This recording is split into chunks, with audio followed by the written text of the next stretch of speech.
गोलीय दर्पण से संबंधित कुछ महत्वपूर्ण परिभाषाएं। सबसे पहले हम लोग पोल के बारे में पढ़ेंगे। पोल के बारे में पढ़ेंगे सबसे पहले। क्या? पोल या ध्रुव। पोल है या ध्रुव, इसको हिंदी वाले पढ़ते हैं। आप थोड़ा से मेरी बात को समझिए। मैंने कल समझाया था कि अगर आपके पास कोई ये हालो स्फीयर है ग्लास का, कोई कांच का खोखला गोला है, इस पे फोकस करिए, इस पे, सिर्फ इस पे फोकस करिए आप लोग। ये कांच का एक खोखला गोला है, इसको मैंने काट करके यहां से अलग कर दिया, इसको मैंने इधर से कट करके ऐसे अलग कर दिया, तो एक पीस ये बन करके बाहर देखो तैयार हो गई, एक पीस ये बाहर बन करके देखो तैयार हो गई। दोनों पीसों को अगर अलग अलग दिखाएं तो उधर वाली पीस ऐसे बन गई और इधर वाली पीस ऐसे बन गई। अगर इसको मैं बाहर की तरफ पॉलिश कर दूं सिल्वर नाइट्रेट की, AgNO3 की, तो बाहर की तरफ का ये सरफेस जो होगा ये रफ फिगर होगा। लाइट को इस पे डालोगे तो रिफ्लेक्शन नहीं होगा। अगर लाइट को इस सरफेस पे अंदर की तरफ डालोगे तो रिफ्लेक्शन होगा। अंदर वाला सरफेस आपको धंसा दिखाई पड़ रहा है, कैविटी दिखाई पड़ रही है। इस वजह से इस तरह के मिरर को बोलेंगे कॉनकेव मिरर। क्या बोलेंगे हम लोग? Concave mirror. कॉनकेव को हिंदी वाले पढ़ते हैं अवतल दर्पण। शीशा है, दर्पण, अवतल दर्पण। और अगर इसमें पॉलिश ऐसे करते तो ये देखिएगा इस बार का जो अंदर वाला सिरा है ये रफ है। इधर से लाइट को अगर ऐसे डालोगे तो इस पे लाइट जाकर के रिफ्लेक्ट नहीं करेगी। ये वाला सरफेस जो बाहर की तरफ है इस पे लाइट जाएगी तो रिफ्लेक्ट करेगी। तो बाहर वाला सरफेस कैसा है? रिफ्लेक्टिंग सरफेस है। कैसा है? रिफ्लेक्टिंग सरफेस है। और रिफ्लेक्टिंग सरफेस बाहर को निकला हुआ है ना, इस वजह से इस मिरर को बोलते हैं उत्तल दर्पण। इंग्लिश वाले पढ़ते हैं कॉन्वेक्स मिरर। कॉन्वेक्स मिरर, इसमें कोई समस्या सवाल नहीं होगा। आपको जो ऐसे मैंने एक लाइन की तरह खींच करके दिखाया, एक कर्व लाइन, अगर आप मिरर को ऐसे काटोगे तो कर्व लाइन नहीं होगा। उसका रीजन मैं बता दूं, ये आपका 2D बोर्ड पे मैं दिखा रहा हूं। 2 डायमेंशनल बोर्ड है ना, 2 विमीय आपका ये बोर्ड है ना, और ये जो स्फीयर है वो 3 डायमेंशनल होता है। 3 बीमा होती, लंबाई चौड़ाई ऊंचाई सब होता है उसमें। तो अगर इसको काटोगे ना तो एक ये डिस्क दिखाई पड़ेगी। जैसे आप विश्वास नहीं करते हो, आप आज लीजिए जाकर के। अब खोखला कांच का गोला तो ला नहीं पाओगे, अवेलेबल आसानी से होगा नहीं। आप एक एप्पल ले लो। एप्पल भी मान लो सबके पास व्यवस्था ना हो पाए तो घर से किचन में जाओ, एक आलू ले लो जाकर के। इससे आसानी से उपलब्ध कुछ नहीं हो सकता है, ये सबके घर में उपलब्ध हो जाएगा। देखना वो थोड़ा से गोल होना चाहिए, स्फेरिकल टाइप का होना चाहिए। उसको पकड़ो और किनारे से ऐसे काट दो, जैसे आलू है ऐसे किनारे से काट दो, एक ऐसे पीस दिखाई पड़ेगी। वो पीस लेकिन ऐसे नहीं होती है, जब पूरा काटोगे तो आपको एक डिस्क दिखाई पड़ेगी, तवा टाइप का, छोटी सी, छोटा ऐसे एक सर्किल दिखाई पड़ेगा। उस सर्किल का जो ये सेंट्रल पार्ट होता है इसी को पोल कहा जाता है। तो यहाँ पे अगर सेंट्रल पार्ट देखोगे, बीच का केंद्र बिंदु देखोगे तो यहाँ कहीं पे होगा। What is this? This is called pole. यहाँ पे देखोगे इसका सेंट्रल पॉइंट तो बीच में होगा, यहाँ पे ये क्या कहलाएगा? पोल कहलाएगा। तो पोल किसी मिरर का क्या होता है?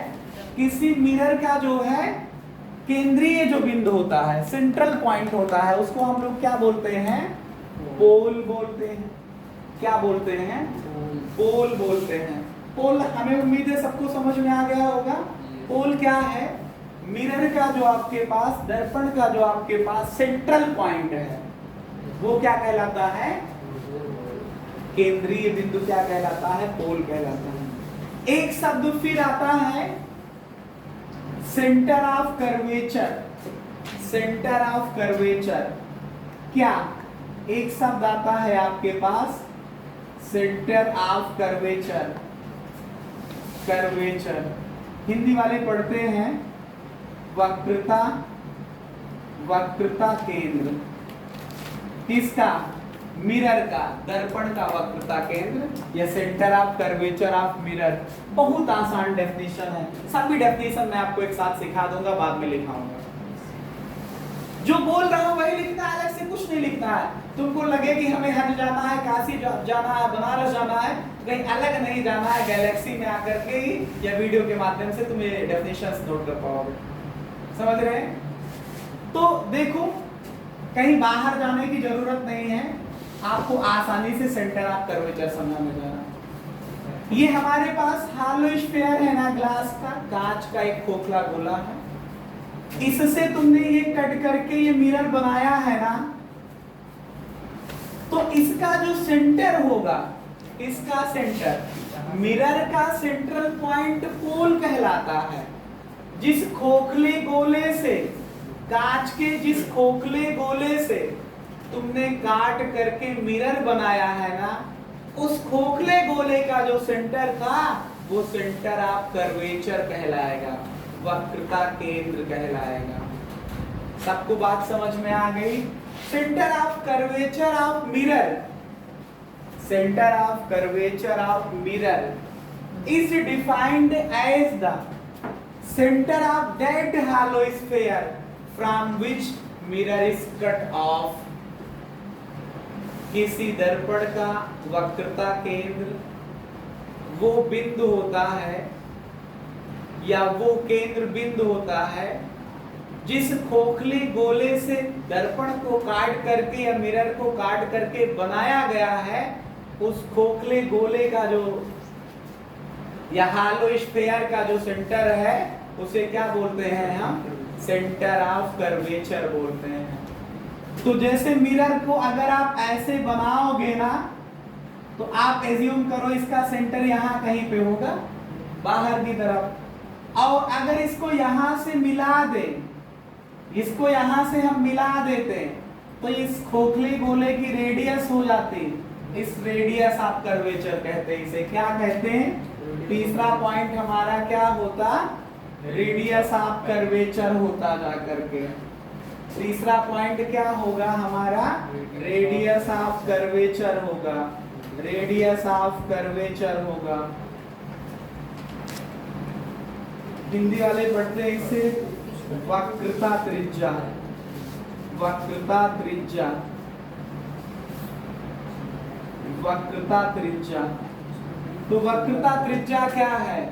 किसी भी मिरर का जो है रेडियस ऑफ कर्वेचर उस रेडियस के बराबर है या उस हालो स्फीयर की रेडियस है जहां से मैंने इसे काट करके बाहर किया है, जहां से मैंने इसे काट करके बाहर किया है। अगला पॉइंट है या अगली डेफिनेशन है मुख्य अक्ष, हिंदी में पढ़ते हैं प्रिंसिपल एक्सिस। प्रिंसिपल लिखते समय हिंदी इंग्लिश वाले ध्यान देंगे, जो प्रधानाचार्य वाली इंग्लिश लिखते हो प्रिंसिपल वो लिखा जाएगा क्योंकि वही मुख्य है। और PAL जोड़ोगे, यहाँ PLE लिखोगे तो सिद्धांत होता है। प्रिंसिपल एक्सिस, मुख्य अक्ष पढ़ते हैं। ये और आसान है। जैसे मान लो तुम्हारे पास ये मिरर है, इसका नाम कॉन्केव मिरर है या अवतल दर्पण है। इसका यहाँ पे है पोल और यहाँ पे है आपका सेंटर ऑफ कर्वेचर। दोनों को मिलाओगे तो एक लाइन बनेगी ना, ये लाइन ही प्रिंसिपल एक्सिस कहलाती है। ये लाइन क्या कहलाती है? प्रिंसिपल एक्सिस कहलाती है। अगर हम कॉन्केव मिरर के केस को ना देख करके कॉन्वेक्स मिरर का केस देखें, तो अगर ये देखो तो ये कॉन्वेक्स मिरर है, उत्तल दर्पण है। इसका ये पोल हुआ और इसका सेंटर यहाँ कहीं पे होगा। दोनों को मिलाओगे तो एक लाइन बनेगी जाकर के, इस लाइन को क्या बोलेंगे? PA मतलब प्रिंसिपल एक्सिस मतलब मुख्य अक्ष बोलेंगे जाकर। तो मैंने आपको ये 4 बातें समझाई, इन्हीं बातों का यूज करके हम अन्य बातों को समझेंगे। पहला बिंदु समझेंगे फोकस के बारे में, अगला टॉपिक समझेंगे, अगला पॉइंट समझेंगे फोकस के बारे में। फोकस के बारे में, फोकस का मतलब है फोकस पॉइंट के बारे में। फोकस पॉइंट के बारे में हम लोग समझेंगे। बहुत आसान सा तरीका है फोकस पॉइंट समझने का।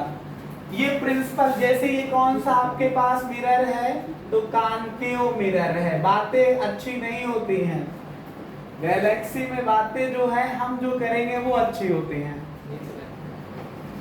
कॉन्केव मिरर, कॉन्केव मिरर में क्या है, प्रिंसिपल एक्सिस के पैरेलल आने वाली लाइट रे, प्रिंसिपल एक्सिस के पैरेलल आने वाली लाइट रे रिफ्लेक्शन के बाद प्रिंसिपल एक्सिस को जिस पॉइंट पे मिलती है, यही पॉइंट फोकस पॉइंट कहलाता है।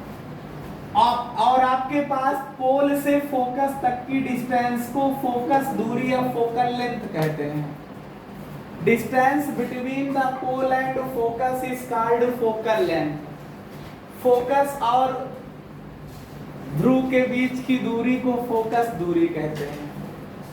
आप लोग मेरी बात को समझ गए होंगे। पहले तो आपको सीखना है कि फोकस पॉइंट क्या है।